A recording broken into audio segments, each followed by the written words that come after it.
Assalamualaikum warahmatullahi wabarakatuh. Nama saya Risa Putri Meisaro, NIM 1051705592. Saya adalah salah satu mahasiswi jurusan Ilmu Pemerintahan Fakultas Syariah UIN Sultan Taha Syaifuddin Jambi. Dalam kesempatan kali ini, saya akan menjawab soal ujian akhir semester yang diberikan oleh dosen mata kuliah Tata Kelola Keuangan Pemerintahan yang dalam hal ini diampu oleh Bapak Z. Haryanto SHMH. Baiklah, langsung saja saya akan menjawab soal pertama, yang mana soalnya adalah definisi daripada kerugian negara dan 4 hal yang dapat menimbulkan terjadinya kerugian negara. Terkait dengan definisi kerugian negara, itu tercantum pada pasal 1 ayat 22 Undang-Undang Nomor 1 Tahun 2004 tentang Perbendaharaan Negara, dan juga dijelaskan pada pasal 1 ayat 15 Undang-Undang Nomor 15 Tahun 2006 tentang Badan Pemeriksa Keuangan, di mana kerugian negara adalah kekurangan uang, surat berharga dan barang yang nyata dan pasti jumlahnya sebagai akibat perbuatan melawan hukum baik sengaja maupun lalai. Sehingga saya dapat menyimpulkan bahwasanya kerugian negara adalah suatu perbuatan penyalahgunaan keuangan negara yang dilakukan oleh pihak-pihak yang tidak bertanggung jawab, baik dalam bentuk pemborosan, ketidakefisienan maupun ketidakefektifan, yang biasanya dikenal dengan istilah kasus tindak pidana korupsi. Untuk poin kedua, terkait dengan 4 hal yang dapat menyebabkan kerugian negara, itu adalah 1. Adanya penjualan aset yang tidak sesuai dengan harga pasar, seperti yang terjadi dalam kasus Dahlan Iskan, di mana dalam kasus tersebut Dahlan Iskan menjual aset milik pemerintah Provinsi Jawa Timur dengan harga yang murah dan menimbulkan akibat kerugian negara sebesar 11 miliar. Yang kedua, kerugian negara dapat terjadi apabila terjadi pengadaan barang dan jasa yang tidak sesuai atau tidak wajar, seperti dalam kasus EKTP. Dalam kasus EKTP telah dianggarkan sebesar 5,9 triliun, namun yang digunakan hanya sebesar 51% dari jumlah keseluruhannya.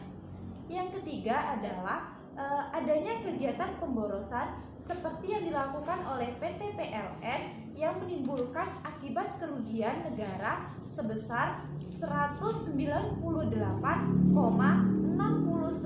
miliar. Dan yang terakhir, kerugian negara dapat terjadi apabila hutang negara meningkat secara terus-menerus dan mengalami pembengkakan. Selanjutnya, untuk soal nomor 2, yaitu analisis video Ahok bicara terkait kasus dana siluman APBD DKI Jakarta yang diupload oleh channel YouTube Kompas TV. Dalam video tersebut dijelaskan tentang adanya APBD yang tidak sesuai, di mana pada APBD 2013 dianggarkan untuk pembelian truk sampah. Namun, anggaran tersebut hilang begitu saja. Kemudian, pada APBD tahun 2014 dianggarkan kembali untuk pembelian truk sampah dan hanya turun setengah dari apa yang dianggarkan. Setelah diusut, ternyata ada 2 versi APBD yang saling bertolak belakang. Nah, dari sini dapat saya simpulkan bahwasanya kasus tersebut masuk dalam kasus penyalahgunaan wewenang yang dapat menimbulkan kerugian negara, di mana kasus tersebut masuk dalam kasus pengadaan barang dan jasa yang tidak sesuai. Hal ini terjadi karena adanya 2 belah pihak yang memiliki 2 tujuan yang berbeda dan saling bertolak belakang. Oleh karenanya, kasus seperti ini harus ditindaklanjuti dengan tegas agar tidak lagi terjadi hal yang sama dan tidak berkelanjutan. Selanjutnya, untuk soal terakhir, yaitu apa yang saudara lakukan jika Anda adalah seorang kepala pemerintahan, pemegang kekuasaan atas pengelolaan keuangan negara dalam masa pandemi COVID-19. Hal yang mungkin saya lakukan adalah mengurangi anggaran-anggaran yang bersifat sekunder atau tidak terlalu penting untuk dialokasikan kepada anggaran-anggaran yang bersifat primer atau kebutuhan dasar seperti kesehatan dan juga ekonomi masyarakat, di mana dalam hal ini dapat diimplementasikan melalui program penambahan APD, pencegahan penyebaran virus COVID-19, dan juga program bantuan sosial kepada masyarakat yang terdampak COVID-19.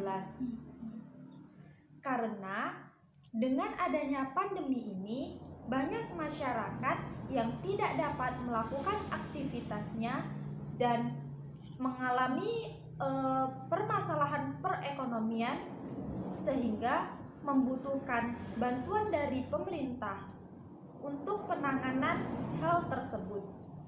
Dengan adanya program cepat tanggap, maka diharapkan pandemi akan segera berakhir dan aktivitas daripada masyarakat dapat kembali normal seperti sedia kala.